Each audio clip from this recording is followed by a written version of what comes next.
you, everybody. Just Yes, go ahead. before we get started, we have David Blunt, our legislative liaison, and RRBC FOIA officer on to help us with the approval of the remote electronic participation policy. So if we could just move that maybe to second on the Okay, agenda, because wonderful. leave it too.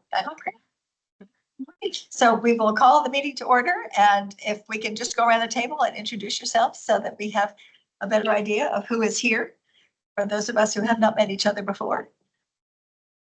I guess it's here. Representing Thomas Jefferson Soil and Water Conservation District.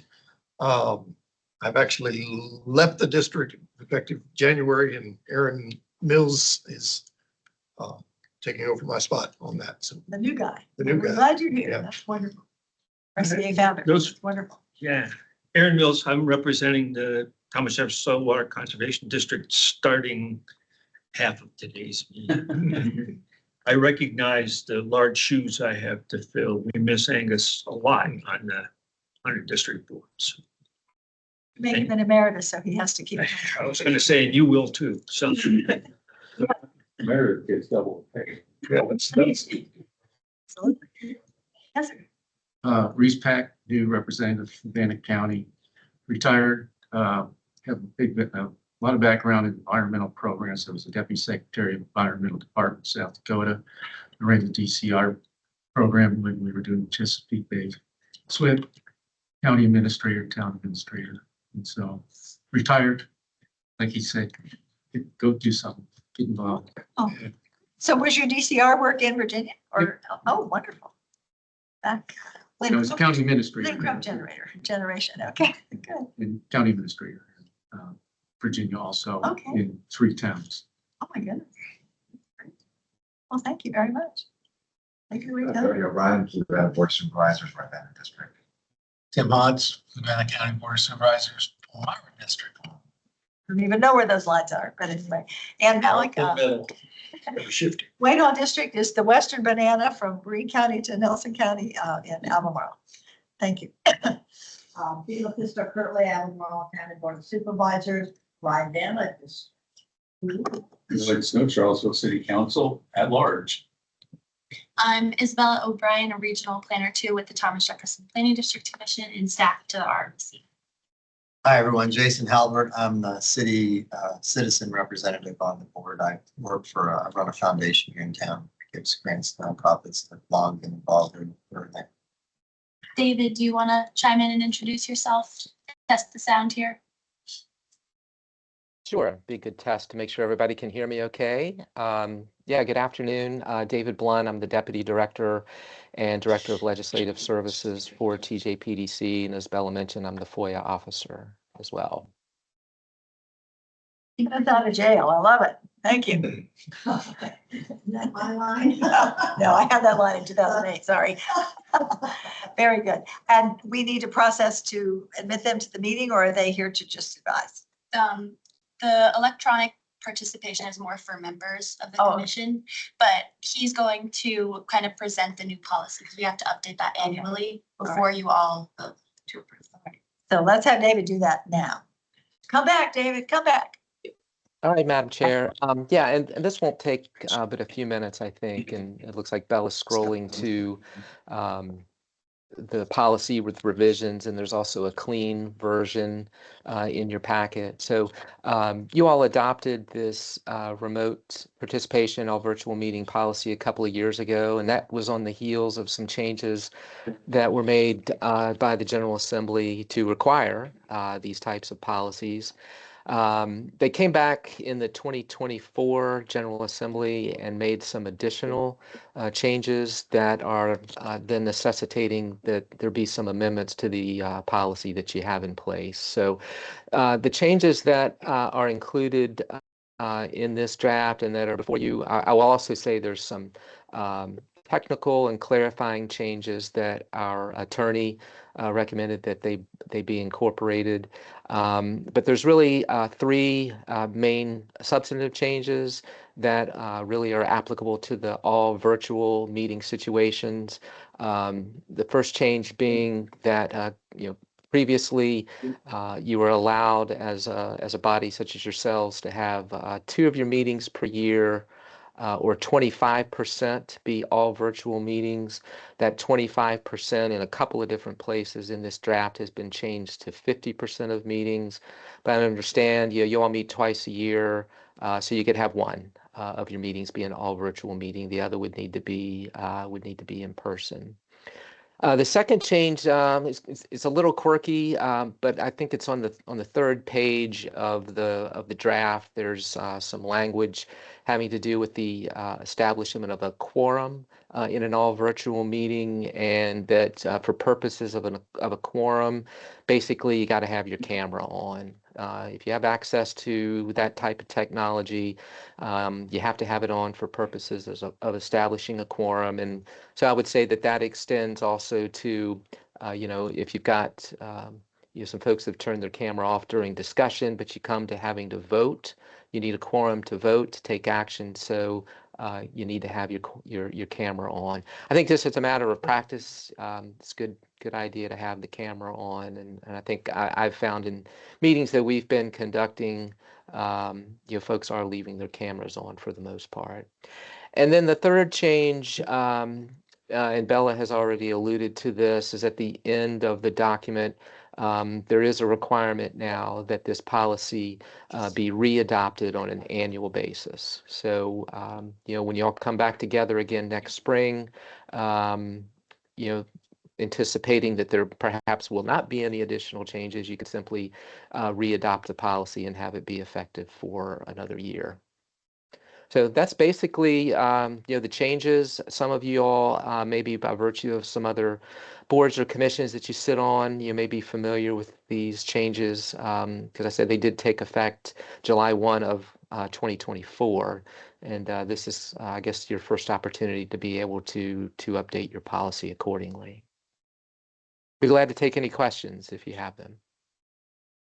These are consistent with all the various boards that the PDC manages. So you have lots of experience with keeping. I'll just add, Madam Chair, the TJPDC adopted the policy. They made language inclusive, of all the committees, that are under TJPDC. I think the MPO adopted the policy applicable to its committees, and there may be language in here, Bella, that also makes it applicable to any committees that the commission would have as well. So small, I'm not sure we can manage a committee. Your committee, that's true. Other questions for David or Bella on this issue? If no questions, then we need a motion and a second to adopt the policy changes as presented. Very good. Thank you. All in favor? Any opposed? None opposed. We are adopted. Thank you, David.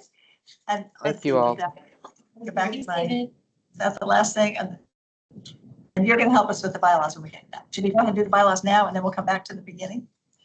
We don't have any. No bylaws. Okay, Yeah. they were just. The bylaws were just for the election, so that's a reference. Okay. Very good. Then we will drop to number 2 on the agenda, which is, well, we're well into our agenda without voting to approve it, so too bad. Let's move on and approve the March 19th, or discuss and approve potentially the March 19th, 2024 minutes. Are there any other corrections or changes which need to be made in the record for that meeting?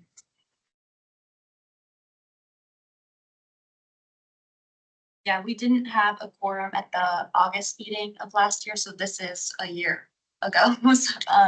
So Was I there? I can't remember yesterday, let alone a year ago. You were not absolutely not. So this was Anne, Lonnie, Michael Payne, Jason Halbert, Tony, and then both members from Green and Angus. So That was the last time the green folks were seen, so let's go back in the fold here. I'm adding now. Very good. Thank you. Any other changes before did we just vote on the minutes? No, we don't. I'll move approval. Okay. Do we have a second on the minutes? Very good. Thank you. All in favor of adoption of the March 19th, 2024 minutes, please say aye. Aye. Any opposed? All right, minutes are adopted. Could we do the agenda as well? Sorry, Yes. just the change. Are there any changes to the minutes, any changes to the needed agenda for item to discuss. it. Adopt the agenda with the one change to do the update first. Thank you, Tim. And a second for that, Second. and all in favor. Aye. Thank you, everyone. We'll try to follow our order better next time. I tend to get badly behaved. All right, next we are comments from the public. Is there anyone from the public who would like to address us? No comments from the public were received virtually. All right. And we will jump on from there. Approval of promote, we did that. Election of officers, we did that. Oh, we did that. Did that. Okay, great. Then staff updates. We are actually, first we have the elections. Oh, Our- for some reason I RRBC misunderstood you. I thought you said you had already, you don't. Sorry. Okay. So we have a notice from history agenda. The board of the nominated. From last month. Yeah, we vote annually for the bylaws on the executive committee, which consists of the chair, vice chair, and treasurer, which those roles I think used to be a lot more expensive when this was an entire nonprofit with a staff and executive director. So now really what it involves is the chair runs the meetings, the chair is absent, the vice chair would then stand in her place and carry out those roles. And the treasurer is a part of our executive committee, which all of those members can meet up to 2 more times per year, but sometimes not as many as that. And you'll support development of our conference and the details surrounding that and our strategic plan supporting those. Do we really need a treasurer? It's in the bylaws, but Oh, okay. I think that's, If it's a bylaws, I guess we do. maybe the bylaws need to be updated. That's, Have you called upon Lonnie's assistance in the last many You years? know, I mean, it used to be that I was actually, like, looking at finances and like signing checks and stuff, but I don't actually do that. So, is the organization of the PDC? Yeah. Interesting. yeah, But I suppose if there were a time when there was a grant that came to the agency, perhaps we should keep you. That would be applicable. Or keep the role on the books, separate from the person. And with Angus now off the board, do we have need of a different vice chair? Or is, as a citizen, is he continuing on? That's fine with me. No, okay. So do we have to send the nominating committee back in the closet again, or can we just ask for a volunteer? We can ask for volunteers. Okay, would anyone like to be vice chair since Angus has retired from his representation of the planning district? Don't be shy. And Jason and Lonnie were appointed to the nominating committee at the executive committee. So if you have any reports to share. No, we didn't. I mean, I was just off the board until I was reappointed, so I wasn't, we met over a year ago. so. So- yeah, The it's slate like, was yeah, over a year ago. This is why I I thought was that- so confused. I thought we did it. There's been an issue, yeah. Where we did So did, the- re-election. I don't have the minutes in front of me. Didn't we reflect some decision making then? Not the quorum, so not a real decision. Thought we had some. There was a slate moved that No, the put last, forward to the board in the March minutes. yes, but that was the last round of elections and we do it annually. So the last thing that happened was you all were appointed to the nominating committee at the executive. That we So had. the nominating committee did not meet, so they have no report. So we're just gonna have to do it from the floor. I'll volunteer.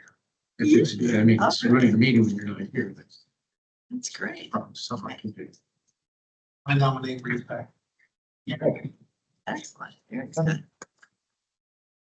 And I'm also happy to have, if someone else would like to be chair, I will be happy to relinquish the imaginary gavel, but if that is. I nominate Ann now. I always want, She said that last year too, I remember. well, I've been here for about 8 years, but that's fine. I feel very strongly about the success of this agency, so I'm happy to do my It's a part. good thing. Where's the mantle? Give me a gavel. That all in this too.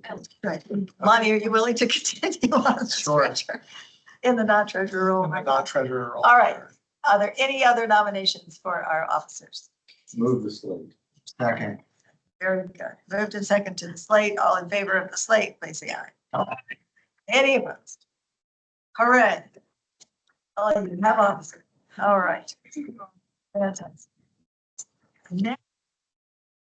Have updates.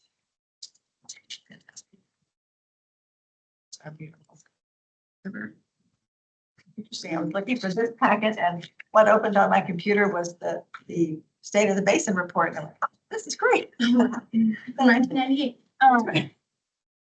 So moving on to our staff updates, I'd like to highlight a few initiatives of the Regional Watershed Implementation Plan, which is a grant that I manage on behalf of the TJPDC from DEQ to all of the statewide PDCs to support the goals of the Chesapeake Bay Preservation Act and the Chesapeake Bay Program throughout our region. And I'll also share some updates related to statewide progress that we heard from DEQ at our meeting last month. Forward. So first we have the new septic assistance program, which is launching this calendar year.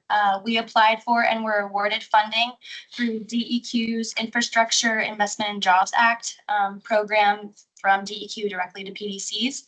And this funding is intended to support low-income homeowners at or below 80% AMI with septic system repairs, replacements, and maintenance.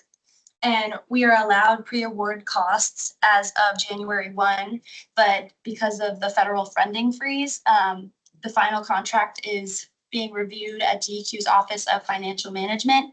And they said it will likely just be a few more weeks, but we do anticipate once the program begins that we will be able to support the completion of 35 septic projects with the resulting pollution reduction submitted to DEQ's Best Management Practice Warehouse, which models pollution reduction to the Chesapeake Bay.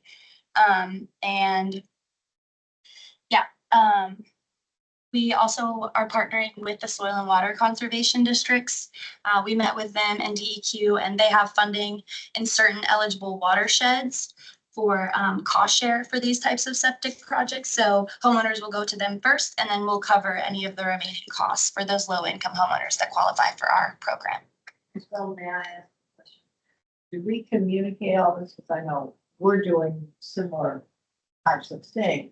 I want to make sure the people that are being served and it's coordinated between the affected county. Yeah, so we haven't done outreach yet because the funding's on pause, Right. but we're working with our housing foundations who are already connected really well with this community and manage these types of projects to be kind of the point of contact for the public. And then we'll be doing radio, a slew of advertising once we have I access. just want to make sure that, for example, we donate money also, that it gets checked off that home has been taken care of. We don't have to worry about it and everything.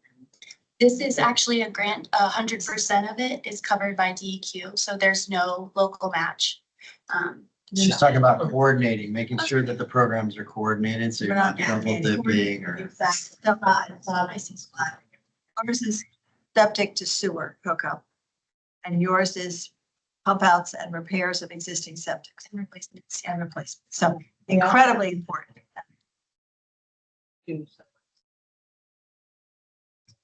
So, Not for this. so what I was going to say, and I think this may be what you're referring to, be is that the Soil Water Conservation District also does pump outs and repairs, and the county does help fund the Thomas Jefferson Soil Water Conservation District for some of that work.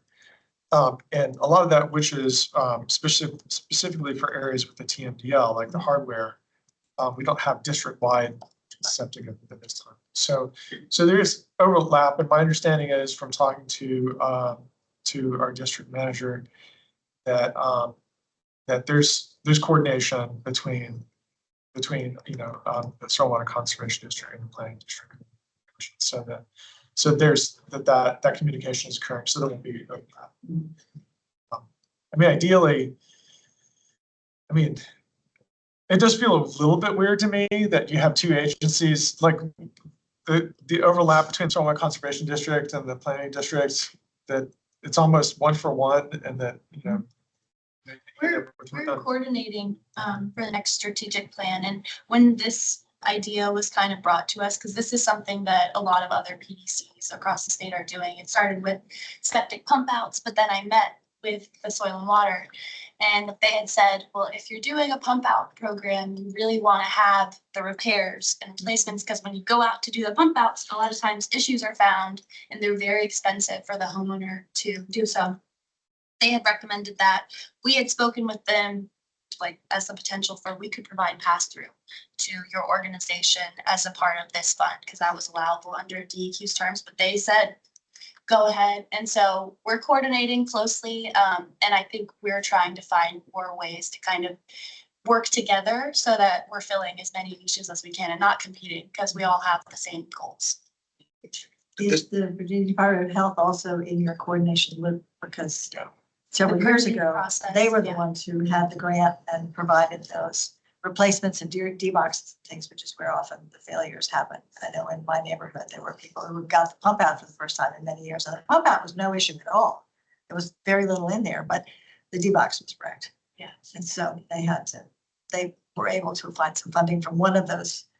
There was AARP funding, which ended last year for VDH. We are coordinating with them because some of these projects have to be permitted by VDH, but the DEQ funding source that we accessed, IIJA, is not available to us next year. So this will likely just be a 1-year program. We're looking for other funding opportunities, but it's pretty limited for septic aside from what the soil and water is doing in specific eligible watersheds.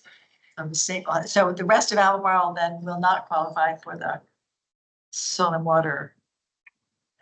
Correct. Unless Does the there's- rest of Albemarle qualify for the jurisdictions as far as your program? Yes. Okay, so that's an announcement we can make at the board meeting. Wait for me Yeah, to say it's. So you will send us the text of the announcement as soon as it's ready, and then we can all go to the board.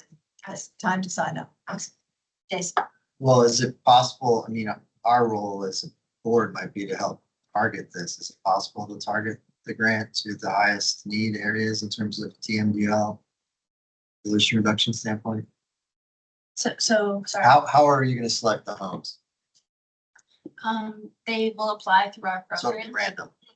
So Yeah. I'm saying, can we make it not random? Yeah, well, and part of the tact, I guess, of working with the housing foundations is they can recommend pump outs to homeowners. Like, have you had your septic tank pumped out in the last 3 to 5 years? If not, it's recommended. We have this grant program.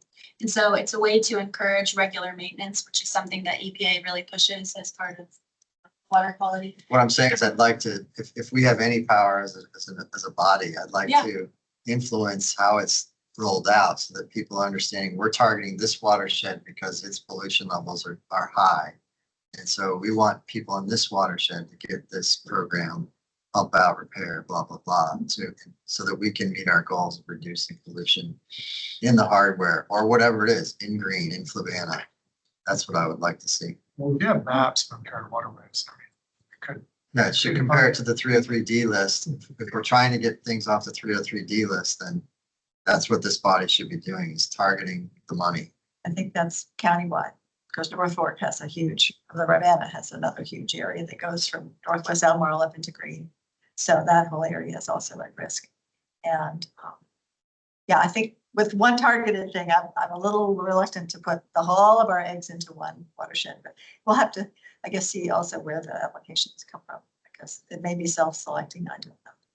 And there are individuals throughout the rural areas who really need help badly. It would be a good idea to look and see where the Soil Water Conservation District has its targets. I know that the programs are not completely congruent because we pump septic in Louisa County and Nelson County. Yeah, it's Albemarle, Nelson, Louisa, and then Green has one with the Culpeper soil and water. But yeah, it's dependent on those DEQ implementation plans and areas. So they have targeted funding through the soil and water. It's not necessarily a part of our scope this year to do targeted. So it's more so, it started out to promote septic pump outs and regular maintenance so that we don't have as many failures that are happening, which I'll speak to a little bit more on these slides. Can say that with the conservation district, we do have targeted funds for the hardware under a TMDL, and I think on the tie in Nelson, and it probably have last I checked anyway, there was more money than there had been applicants for the hardware work. But we got a lot of requests from Louisa from areas that weren't, and Louisa's not in the planning district, is that right? They are. Nelson is not, is that right? No, Oh, it's just okay, that we have sorry. 2 soil and waters. So we Okay. have Culpeper Great, and Green. great, okay. But if the money's there from the conservation district, Yeah, I can use that first and exactly, then exactly. So that we can make the money. spread it out, because we do get a lot of Possible. requests from They- Louisa that haven't been able to fill because it's not in the, Exactly. And there's not another funding source. There's loans that are available for homeowners, low interest loans, but there's no other grant opportunity. So if they can't access the soil and water, there was no other place to turn. But yeah, for local context, 66% of our region's impaired waterways have E. coli impairments, and other sources like wildlife, pets, farm animals are other sources that contribute to E. coli, but septic systems are a major contributor. Even properly installed and maintained systems can pollute groundwater, and as systems age, their risk of failure increases. Yeah, so we're really looking forward to working with our partners on this as well as you all. Our other new program, also from the same funding source, is our Rain Barrel Workshop program. So it's significantly expanded since last year. We had 3 pilot workshops in Rivanna, Louisa, and Nelson. Last year, there's already been ones happening in Albemarle and Charlottesville through their partners. But these workshops provide valuable community benefits by promoting water conservation and reducing stormwater runoff at the home level. Residents learn about sustainable practices and get everything they need, which is a barrel and a kit to implement the rain barrel at home. We also include partners at these, like the Soil and Water Conservation Districts and the James River Association, which is helping to host and lead these. And so we're able to share resources about the River Hero Home program through JRA, as well as the many Soil and Water Conservation District programs. Master gardeners have also attended to share their expertise. So it's really just been a great collaborative effort with strong community support. We just had one last night, actually, at King Family Vineyards with JRA, and everybody was so happy. Like, people just get so excited about their barrels, and it's just been a really fun part of my job, honestly, the last year. Was there a good turnout last night? Mhm. Oh, good. Yeah. How they- Oh, I mean, Rain Barrel. So the rain barrel connects to your downspout, and it'll fill in pretty much like a 1-hour storm event. And by collecting and holding that rainwater so that it can then be released later after the storm event, you're preventing the stormwater runoff that would have left from that roof. They get let it fall. Yeah, but later, not during when things are flooding, when all the water's being inundated. or just keep For it your in there. garden, use it for your flowers, use it for your garden, use it for your flowers. There's a call. No, the barrel has a spout on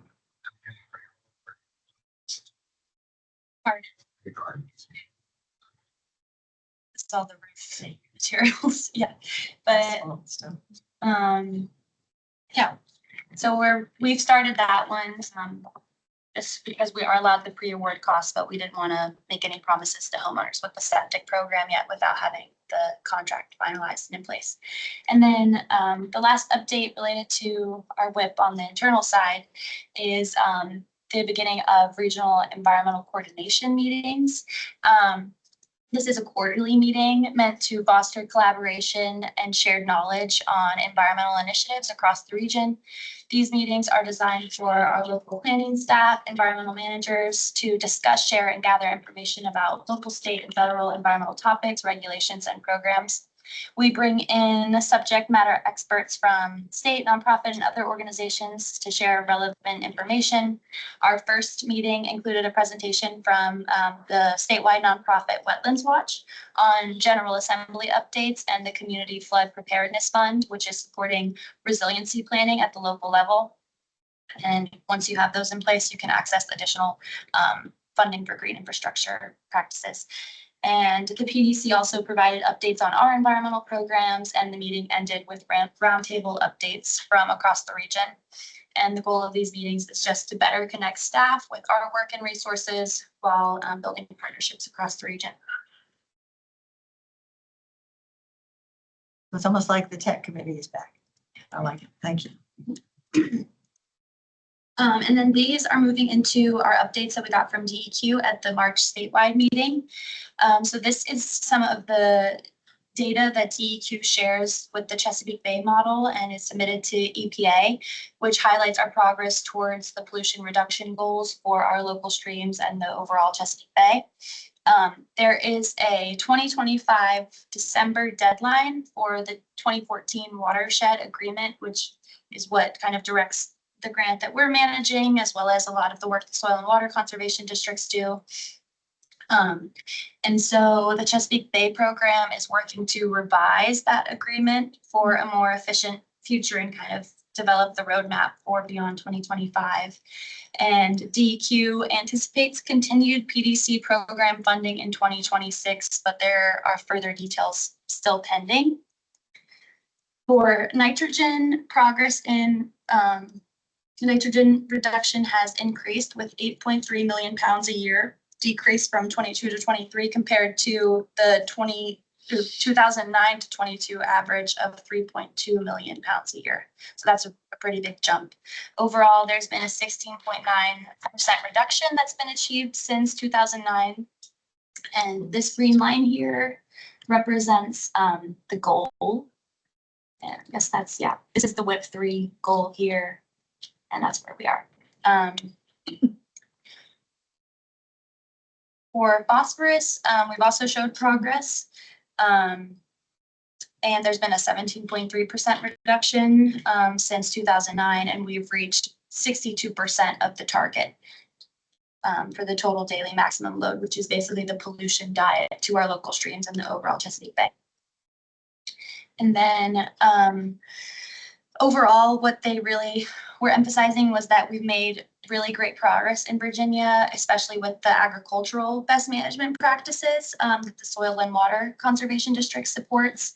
But there's still a lot of issues with rising stormwater pollution due to development and climate change in our urban and suburban areas.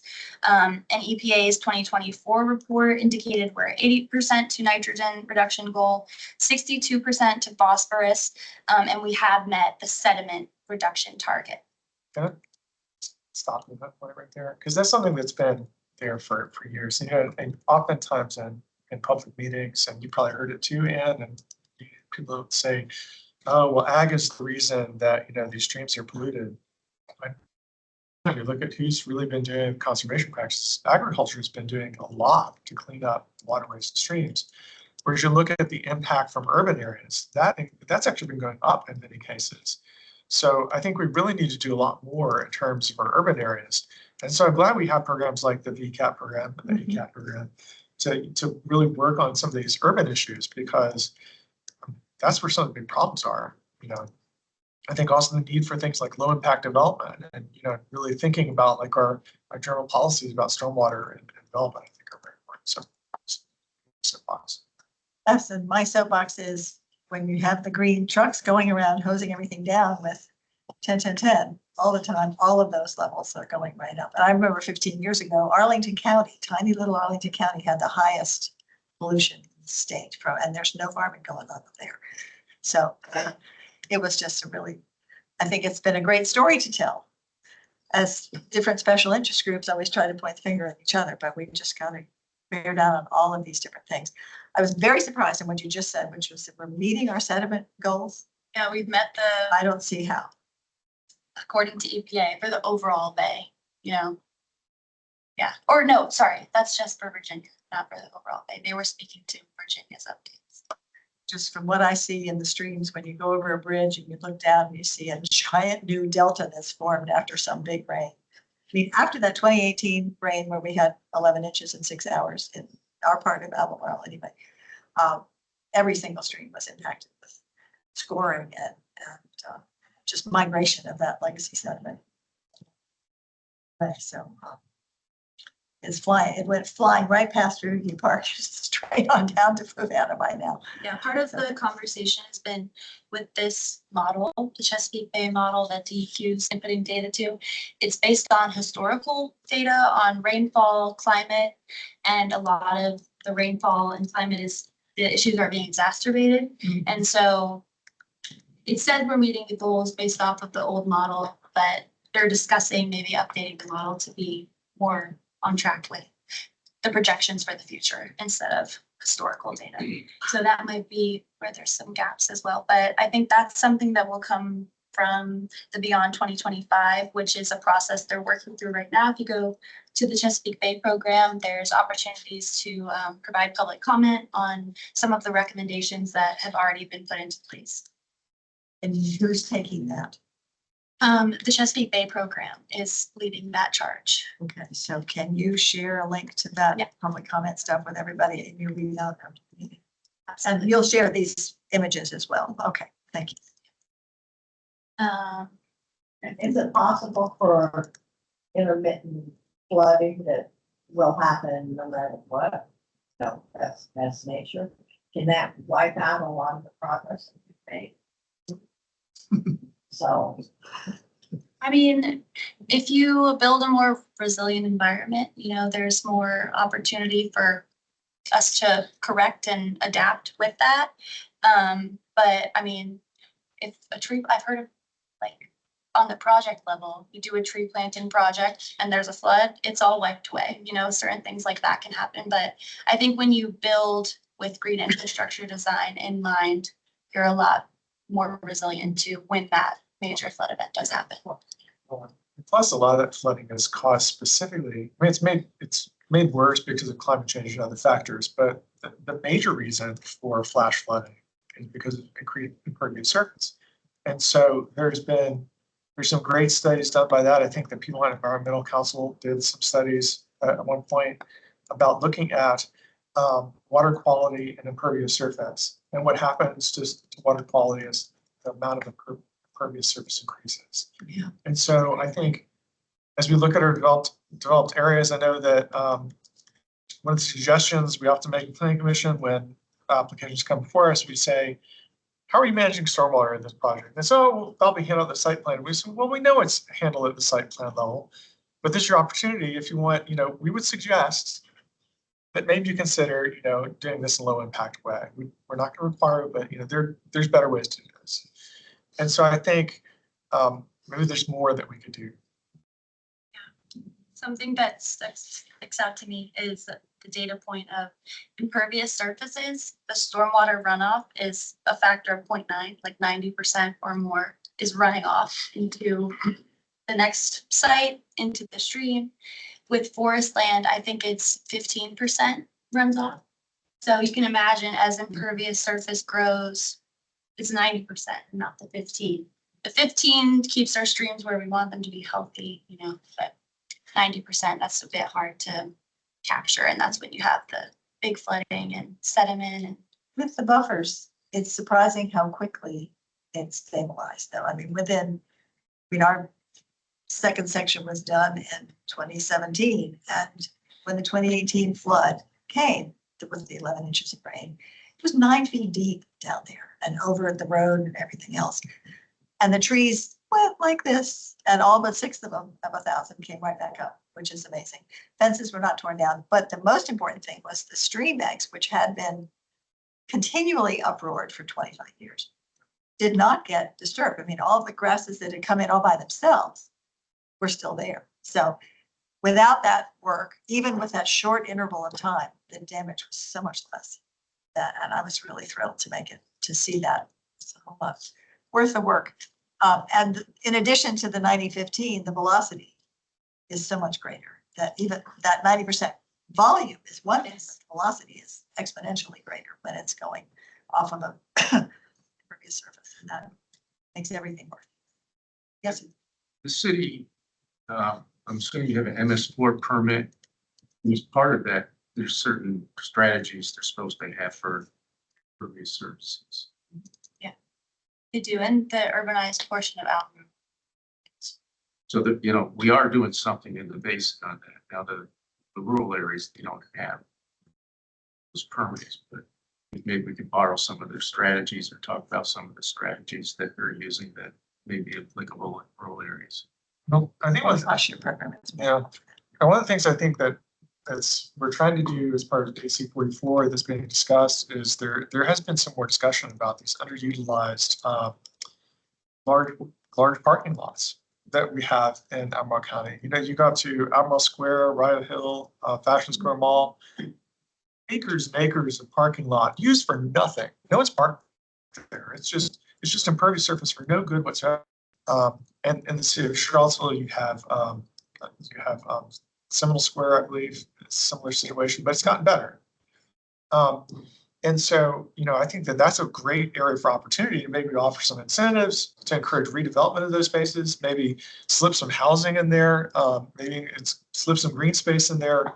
Then I think there's some great opportunities for win-win solutions, and probably in other localities too. You know, if you look from space and you see just acres of parking, maybe that's And I don't know if they do it here, but James City County back in 2010, in the Outlet Mall, put impervious pavers for their extensions. That wonderful sandy soil makes that a lot easier. That's great. I'm glad they did that, though. I did not know that. We were talking about Because that's play up here. 10 acres or hundreds of acres of rooftop, I guess, with all those projects together down there. 60.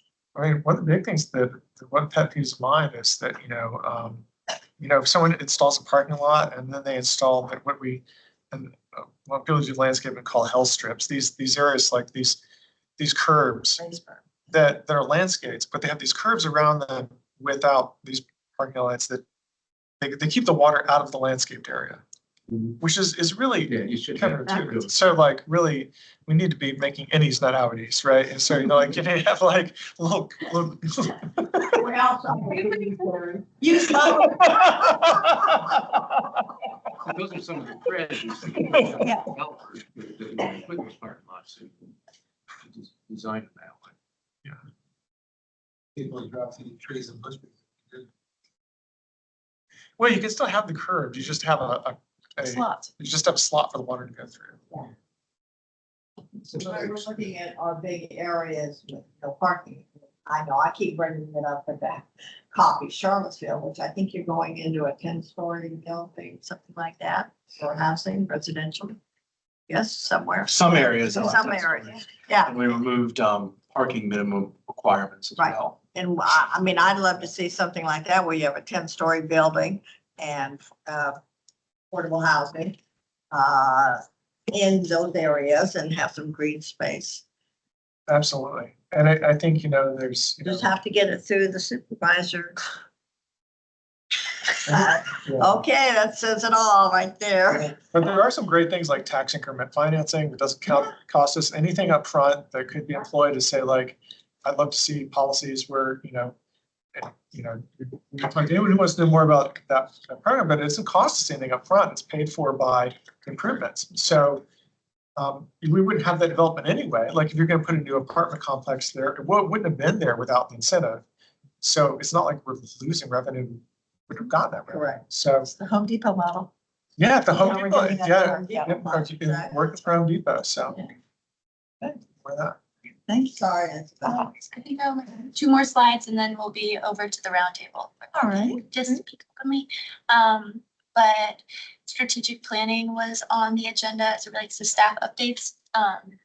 Thank you to those that supported the development of our last strategic plan for the RRBC, which spans from 2022 to 2027.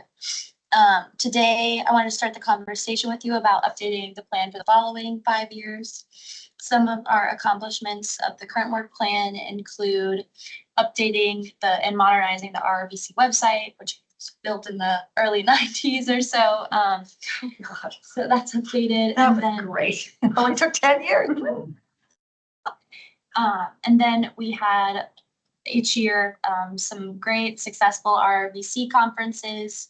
Did I put that in here? I think it's on the next slide. And then a part of the work plan is my job to staff these meetings as well as our executive committee meetings. And then we do a lot of information sharing in partnership with the Rivanna Stormwater Education Partnership on the RRBC Facebook. If you don't follow it, give it a follow.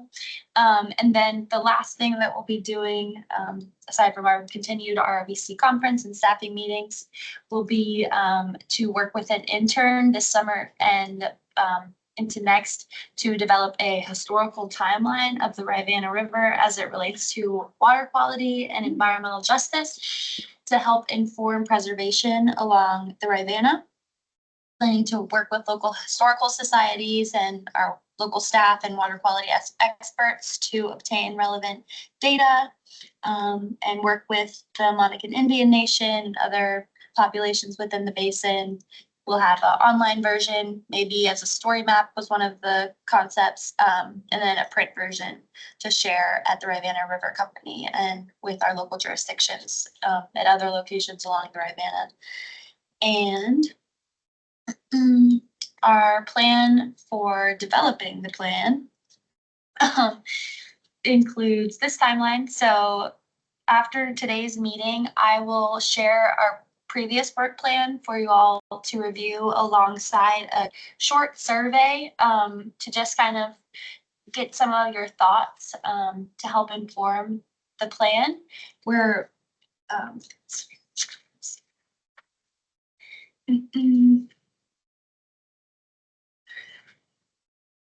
yeah, so we're probably just gonna suggest, like we did in this last plan, because we're pretty limited. Our annual funding's $10,500 to support my staff time for this work, as well as the conference. There's an update on that side from the TJPDC, where it's been approved with our local jurisdictions and the board, where now instead of being at the flat rate, which we've been at for the last 15 or so years, there'll be a per capita percentage increase based off population of your locality's inflation. It averages at about 7.5% a year. Speaking with our executive director, Christine, about this earlier. So between now and 2030, we will have an additional $5,000 to kind of get us up to speed. That will increase slowly over the next few years. So that is good news for the commission.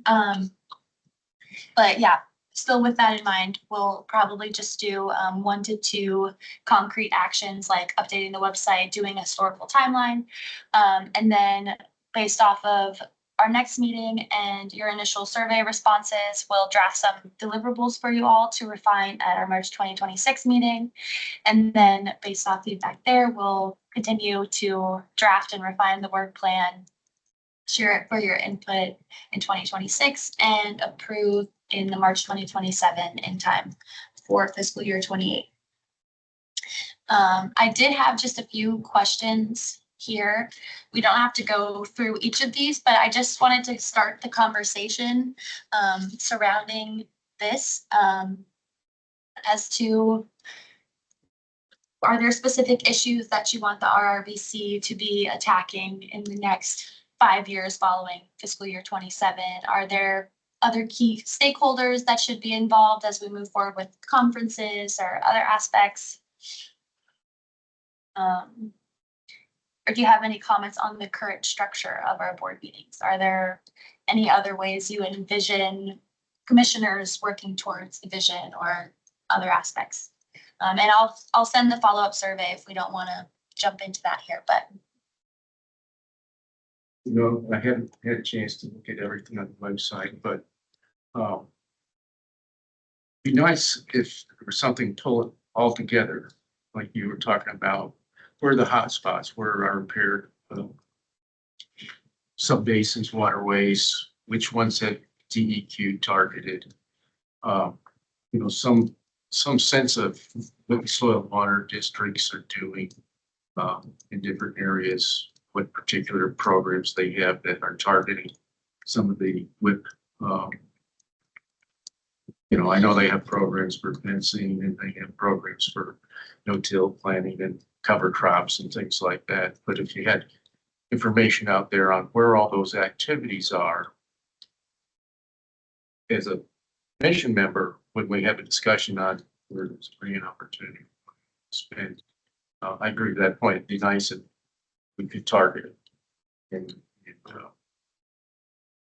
so that's be my one recommendation is that we pull all that information and like you look at the kind of the annual plan from the planning commission down there and maybe put a map together on where the development hotspots were. And so people visually can see that, because a lot of people, instead of reading down all the programs, they can see everything on base map. It communicates things.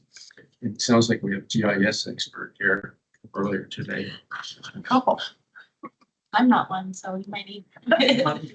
Obvious, okay. Tim and Aaron, they work here. There's the subcommittee right there. I think the thing that I found was when you were showing the nitrogen phosphate electrical that are going into the watershed.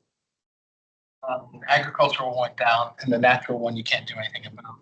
But when you look at what comes in from development, so that's a planning piece. And then the other one for stakeholders, I would say the utility companies, is there a way that they can implement in the wastewater treatment plants, nitrogen or phosphorus collection or extraction systems in those to reduce that which is discharged in the waterway? On a per pound reduction cost, we've already achieved most of what we can from the wastewater reduction. If you want to achieve the last 5 to 10%, you're talking hundreds of millions of dollars. So on a per pound basis of reducing nitrogen and phosphorus, your best bet are BMPs, best management practices, and low impact development. This has all been studied and ad infinitum. So we have all the data. We don't need to study it anymore. We know what to do. We just need to do it. So targeting what we do is the most critical thing. And trying to get each of these watersheds off of the 303 impaired list is what I think this commission, if it does nothing, should do. Is there a direct correlation? So if you've got a certain load going into the waterway from your wastewater treatment, if your population doubles, does that correlate directly? It depends on how you're treating the water. Or how people are living in the landscape. Yeah, which is what I was going to refer to as it looked at that graph at over 20 years, population certainly increased pretty substantially. So in the whole Bay watershed, we've increased our population by between 17 and 20 million. I haven't looked at the numbers lately, and a lot of our numbers have gone down. Some have gone up. So we did what you're suggesting in a big way in certain areas. So what they do at Blue Plains in DC on the Potomac really, really matters. And what they do in Harrisburg, Pennsylvania, which they're not, they're under court order to do better. Sewage really matters. Yeah, their sewage treatment in Harrisburg is pathetic. So they're just polluting, and 50% of the Bay water comes from the Susquehanna. So again, this has been studied for decades, and we know what to do. We just need to do it. Didn't the DEQ took lion's share of the money targeting the operating pumps? Yeah, Pennsylvania's the worst actors. Yeah, so Pennsylvania, unlike Virginia and Maryland, has not put any money into BMP cost share at the state level. And they were finally forced to. Maryland was threatening to sue Pennsylvania, saying, look, we're doing a great job and you're ruining it. And so finally, Pennsylvania's now have some state programs. They're under attack every year, but they have state programs to try to get at that problem. And I consistently disagree with Lonnie. The number one problem is agriculture. Period. Well, it's only agriculture it depends on how you look at it, right? In the sense that the most land area in Virginia is taken up by agriculture, right? So if you look at, geographically, there's more agriculture on land than there is urban area. And so that's what's one of the reasons people have targeted agriculture. Like, well, if we make the reductions in agriculture, it has a bigger impact because there is more agriculture. But if you compare the impact per acre, an acre of urban area has much bigger impact than an acre of agricultural area. And the improvements per acre of agriculture area have been much greater than per acre for an urban area. So yes, you're not wrong. Agriculture is one of the areas where there's the most opportunity for improvement. But it's not because that improvement hasn't been occurring. It's because it just takes up more geographical space. I think that's a good point too, but I don't know the history, and so this is just a guess, but I suspect that the requirement for retaining ponds to capture runoff water was in effect during that period of time, which is why that growth on the urban side is relatively small overall, would be my guess. Because if we doubled the size, more or less put in 17 million people, you would have expected much more substantial increase. I suspect the retaining ponds are really doing part of the work. And, you know, obviously not every place has a retaining pond, but probably in the future. I mean, Yes, I don't know. yeah, I mean, it's helped, but I think some of the things that were put in there, like the nutrient trading and other things have, I think that has sort of diluted it, because, you know, you see all the, and I think too, one of the things that happened was some of the metrics were changed between the WIPs that sort of deprioritized a lot of the issues, like sediment. I think was it sediment that was completely dropped? I think it was, but and so Because we're failing. yeah, because if you included sediment, then we just can't meet the goals, and that was the big contributor to sediment was urban areas. They're like, well, we'll just remove sediment out of the metrics altogether because there's no way urban areas are gonna. They just gave up. So, but I think, you know, I see it all the time with applications that come forward that say, you know, that meet the quantity but not the quality. So I think in terms of meeting the quantity goals of the stormwater, we're probably doing okay. And meeting the quality goals, we're not. And you meet quality goals, the difference is between a retention basin and a bifilter, right? So, You know, I don't view it as agriculture versus urban. This is point source versus non point source. It's the urban market. It's the same agricultural area. It's hard to regulate. It's hard to change people's behaviors and patterns. How you develop the land, whether it's a shopping mall, how you design your tree or how you farm. And yeah, it's not. there's strategies in place for both of those. Yeah, it's true, and it shouldn't be a blame thing. It should be a how can we improve They it? each have unique problems. And, but septic systems and specifically are in rural areas, not your urban areas. So that would be more minor. That's where you're going to be doing them. So that's like we want to target in those specific areas. I agree. I'm not blaming agriculture for all the problems. There's certainly everybody's got to do their part.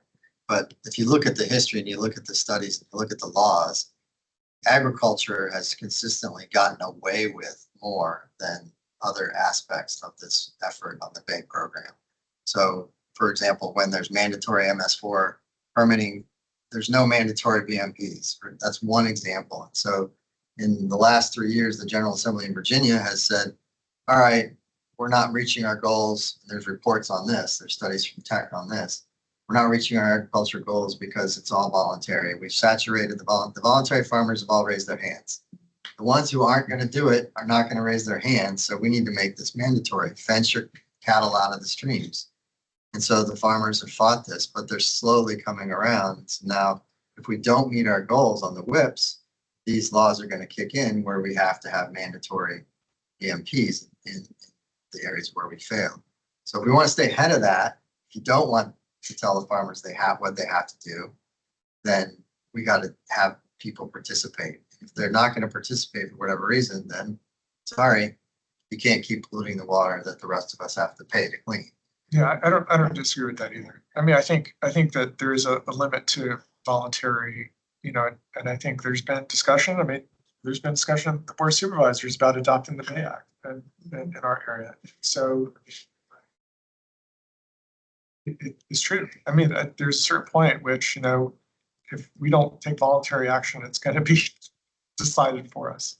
Yeah, there's good resource I'll send afterwards. That's the Virginia Tree Ordinance Database. That's you can have tree preservation ordinances in place that have been implemented in multiple jurisdictions across Virginia. And that's another way to encourage some of those landowners. Something else. It'll come to me. I'll follow up. But on our roundtable side of the agenda, I wanted to hear from Albemarle and Fluvanna if there's been any progress on the Hardware River scenic designation. There was, I think the process was started in 2019 for some background in Fluvanna County after Friends of the Heart came to them recommending that. The application was started, but then it was dropped with COVID and DCR staffing issues. And from what I've heard, Albemarle and Fluvanna are both interested. There might be interest in a joint application. We can have David Blunt, who spoke with us earlier.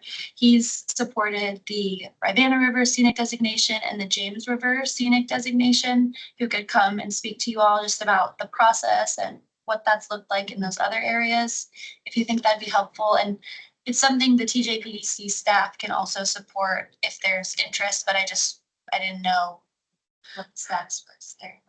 We passed a resolution. We passed a resolution, but I think the challenge has been coordinated. I don't want to say challenge, I don't think the coordination's happened, so. Coordination. I know it was raised at the Albemarle board, and this information that's in the packet now, we'll share that with the other board members, because I think that helps to assuage some of the red herrings that got thrown out there that, oh, it's going to restrict people. And so, and having this information will be helpful. And perhaps David's presentation could come straight to the board, because I think the Fluvanna board is already ready to go. Yeah, We just need a partner, and we need to step up. And so, Fluvanna, the supervisors did pass a resolution yes, in favor of it, and great job. yeah, thank you. It's really exciting. I said that my understanding is that they needed Albemarle, the two counties involved. Required. Well, you can do segments from Sure. what's in the packet and what we read online from Do the whole DCR thing. is, yeah, do the whole thing, Yeah, but don't give them up. yeah. Okay. Fair. my special interest comes along. I think there are legitimate arguments as to whether how much of it is actually canoeable, and Yeah. giving the impression that more of it is than actually is. But I don't think it doesn't all have to be renewable. You know, they have to be able to do the study. But It's comparable to the Mormons, which is already designated, right? sure. And there are a lot, yes, it is. And there are lots of places you have to portage up there Mhm. for sure. So, when Senator Kane did his Allegheny Highlands canoe trip during his 60th birthday trip, I mean, he had to carry that thing around a whole lot of places throughout the James River to get to deep water for sure. No, I think I'm very much in support of this. Albemarle has benefited tremendously from the other two designations done. And so I will make it my assignment to share this part of the packet with the board. And if you could kick it to David we'll coordinate with Ellen to get a presentation. He can decide if he wants to do a short presentation any day during matters of the public. And if he needs a little more time, then we'll figure out a way to get it in the agenda. But starting with the short might be sufficient, especially with the homework background. And then we can keep rolling faster than waiting around for an agenda time. That'll be good. That's exciting. And then just the last thing was any updates that you all have and any suggestions for items for our next meeting or the conference topics. The last topics that we've had over the years, we did one on solar implementation, utility scale solar, and the best management practices that can be put in place to mitigate sediment and other forms of runoff, on PFAS, forever chemicals, and DEQ, VDH, EPA, our local water authority, and another that dealt with the PFAS issue, came to present on updates to regulation and the latest science. And then last, we had an update on the planning initiatives that are happening around the urban Rivanna corridor after phase 1 and 2. So any any ideas, any feedback on the locations or how everybody felt about the last one that was at the Carver Rec Center, which there was a little bit of an issue with basketball happening on the Yeah, gym I thought floor. the content on the last one was amazing. It was a great presentation, great panel. I thought Carver Rec, I love Carver Rec, but maybe The limited here budget. or somewhere else is better. It was pretty good. On the conference room, that was. It used to be here almost every year. I think with being in the auditorium was, we didn't have as much opportunity for like tabling and the networking of people just talking, which I think was one of the benefits of being at the rec center. But yeah, there was definitely some takeaways to using that as well. If we can figure out dates early enough, we'd have a better chance of getting into the big meeting room at the Fifth Street County Office Building, which is like 5 times the size of this. Okay. And that is not quite as capacity big as Lane, but it certainly would provide an ability for a big round table That's good. part. and an extra folks. That's the center of Belvedere. We could do that now. We know the date. That's a possibility, actually, at the center of Right there, That's a great idea. Okay. Thank you. I apologize. Thank you, Susan. How many people do you? Take the whole? That it really hasn't been too much of an issue. We've had between like 40 to 70. Oh, 40. Yeah, 79, but I can check. Center of Belvedere. okay, that'd be wonderful. Date is, It's usually the last Friday of September. We can put it on everybody's calendars. Maybe send a survey out on topics. Might be a good idea. Yeah, I think. Based on part of the conversation, I know it sounds maybe redundant, but we assume that we just. Again, maybe a program on understanding the impacts of rural and agricultural. Runoff into the rivers. Everybody knows about it, but do they really understand the depth of it? Yeah. And what are the steps that can be done to mitigate it? That organism there that don't do that. If you want to. If that's done in a long time. So.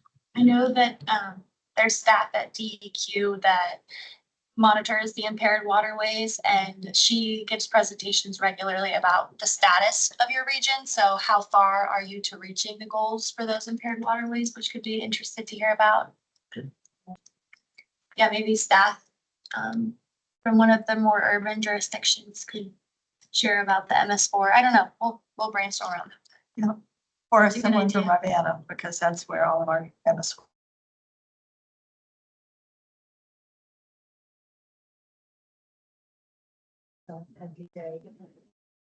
How they're doing on their annual lot, and they're normally 30%. Women come to 100%, but they're doing very well. As far as Which is good. It's time right now. Yeah, that's gonna suggest, generic term, non-point pollution. Non-point pollution, because it's both the agriculture and urban, that you could have different segments on, whether it's development of shopping malls or what have you in urban areas, controlling that runoff and agricultural programs, like you said, the fencing, cover crops and until all those methods that they use. I mean, I think the thing I struggle with though is that it seems like you always hit the same block over and over. Like the people that are sort of engaged in these issues, are already engaged in these issues, tend to know what's going on. The people that aren't, they hear something like MS4, their eyes are going to glaze over and they're Don't use going. that term. So, You guys are, maximum daily load and all that. yeah, But they don't exactly. understand what you're talking about. Absolutely. You got to put it in human language for them with these Yeah. conferences.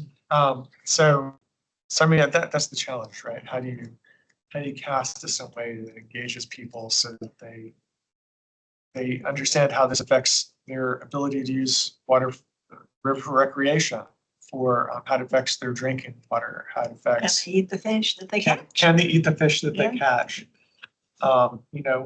What happens when their dog plays in water that's infected with cyanobacteria? Because we've had, this is and thank, Yeah. I mean, it's sad that someone's dog died, but I'm glad it wasn't someone's child.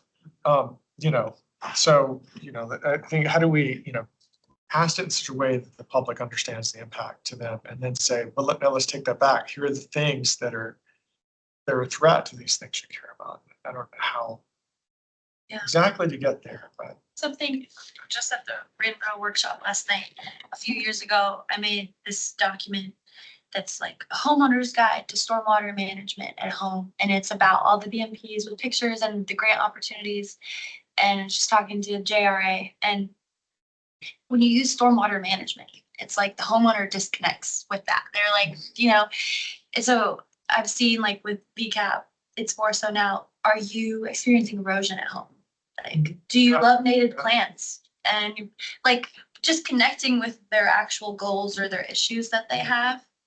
But yeah, I've seen like home green home roundtables at different parts of Virginia where homeowners come to learn about what opportunities they have to implement green infrastructure at home.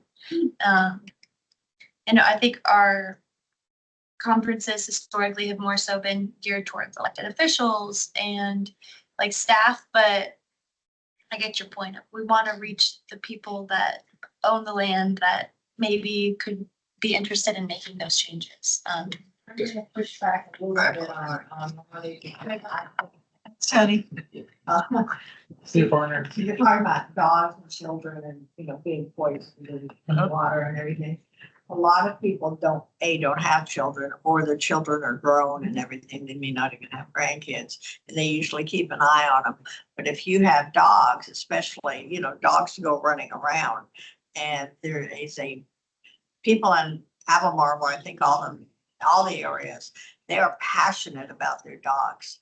So, I mean, I'm not saying don't talk about kids, but I think if you focused also on, the pets you have, people are going to do anything and everything to protect their pets. And we know that in that circumstance, we did have pets actually die from being exposed to cyanobacteria. So it's if you told me that, my gosh, I would do anything I would have to do to keep my dog safe.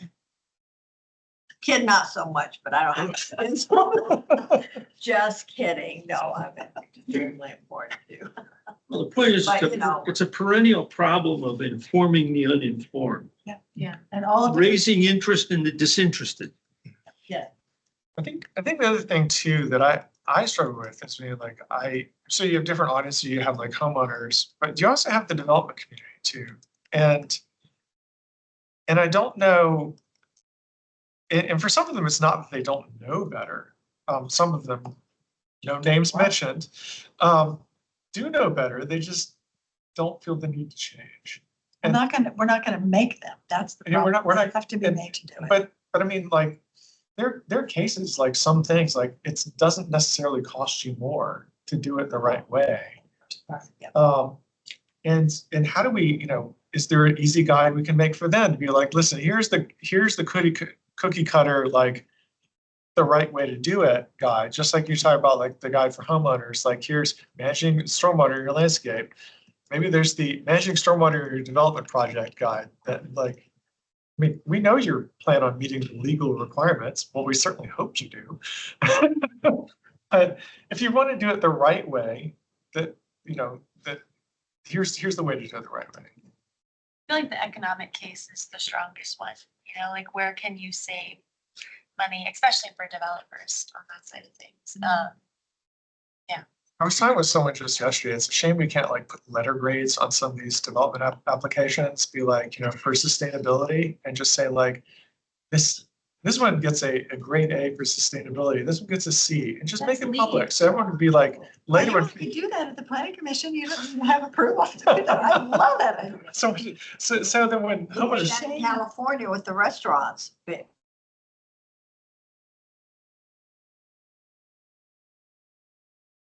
like looks at the grade C development. Yeah, the one that blows down all the trees in the buffer and got away with it. Yes, we don't need to go there. Totally different perspective.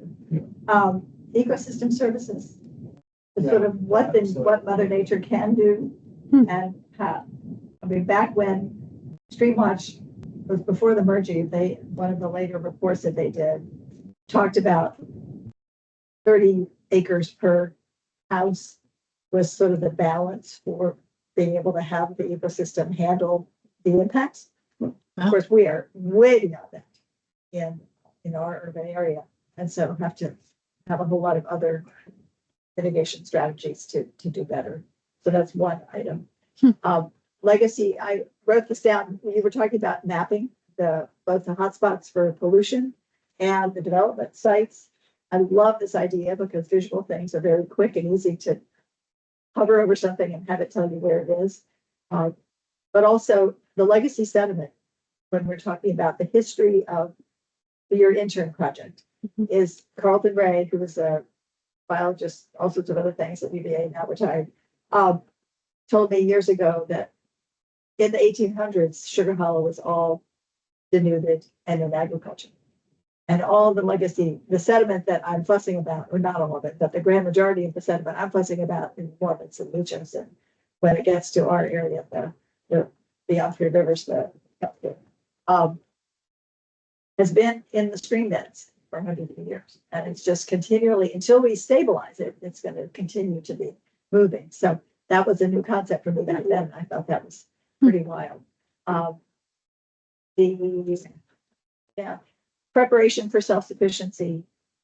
I mean, I think this is a really terrible year for the Chesapeake Bay program to be reevaluating its rule because it has a pretty high possibility for that. So all of us, I think, are very anxious about where the gaps are going to be. And so the most that we can do to help our citizens weather the storm and try not to go backwards in all the environmental things that we care about for the river will be something that we need lots of help doing. I love the idea of the easy button for developers because then they'll have to, they can't say they don't.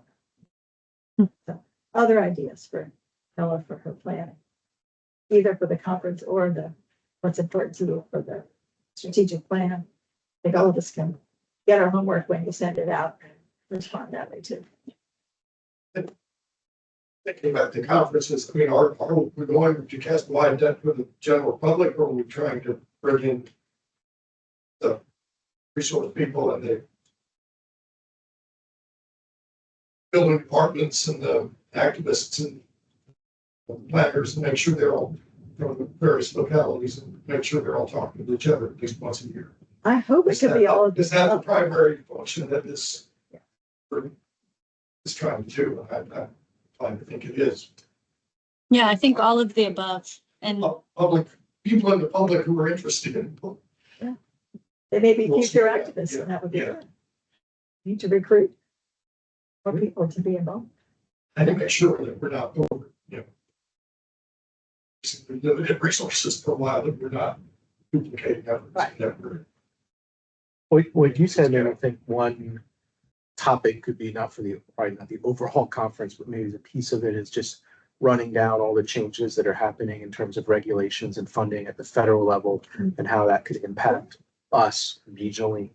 Because obviously I think there's probably going to be some, from my perspective, catastrophic changes coming that are just, will have a huge impact, but it would be curious just to run down exactly what all of them. Exactly. We're all looking, going, oh, what's gonna happen? We're looking at our budgets and everything. I think whatever we do, it would be nice to do something that is frankly doable, not pie in the sky.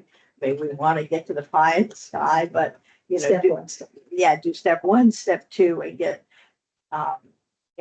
get the word out to the public. But I mean, let's get things down that we could probably actually accomplish, and whoever we need to bring in to help us for that. And you said, I'm sorry, you said end of September, last Saturday in Right. September, Right. 40 to 70 people. Yeah. Okay, because I'll check with the center and get back to you. Pardon? That's Fridays. Last Friday. Right. Got it. Thank you. Correction. He always corrects. It's a team effort. from He's a all of us lawyer. to say, Oh, yeah. How much? Raise Oh, the- yeah. Because we talked about, marketing for general public versus do we have all our local actors, particularly in light of some changes that might come with focus just be professionals.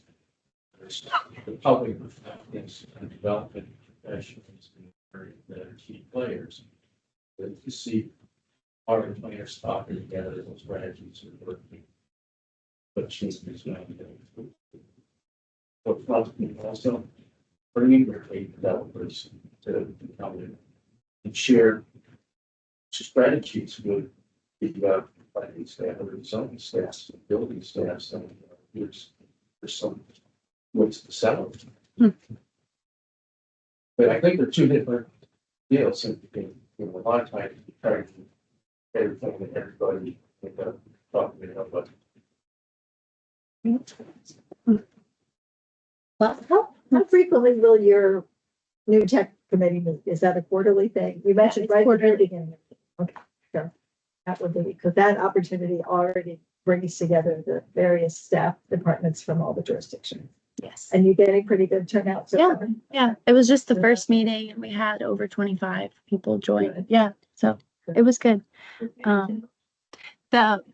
It's a regional environmental coordination meeting with local staff. So she's just saying we kind of have a group now that's bringing together our local staff to talk about and create shared knowledge. So, any type of organization can come and speak to them about that. But I think too, like when it comes from the commission, there's, it encourages local staff to want to be there because there's buy-in from your boards here. So, it could still be a bigger event that's targeted for local staff through the conference. But I'll create some questions as part of the strategic planning survey around the conference so I can get some more detailed feedback from you all on your concepts for that. But yeah, thank you all.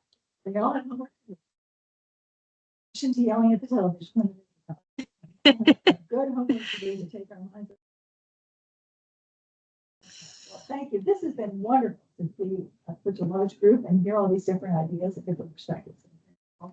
Karen, and maybe this year we'll have the weather be right and we could have it the day after, because 1 or 2 of the 8 or 9 year conference we did have suitable weather where we could get in boats on Saturday. And 1 year we went from the South Fork Dam down to Milton. That was a 9-hour exhausting.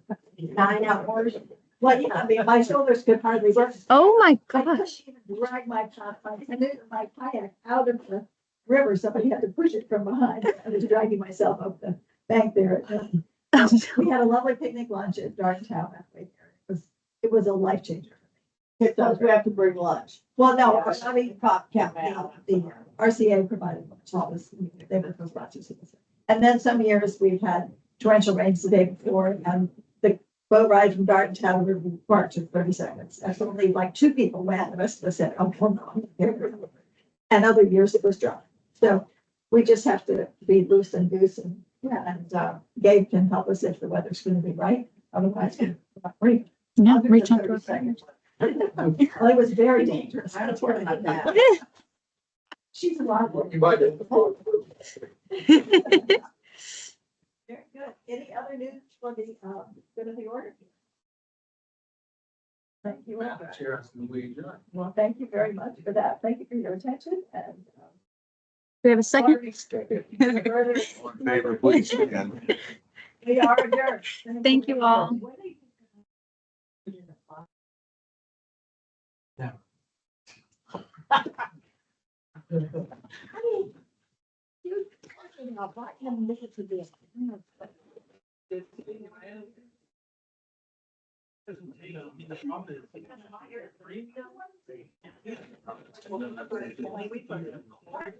Yes, I am recording, and that's a good reminder. I need to stop the meeting.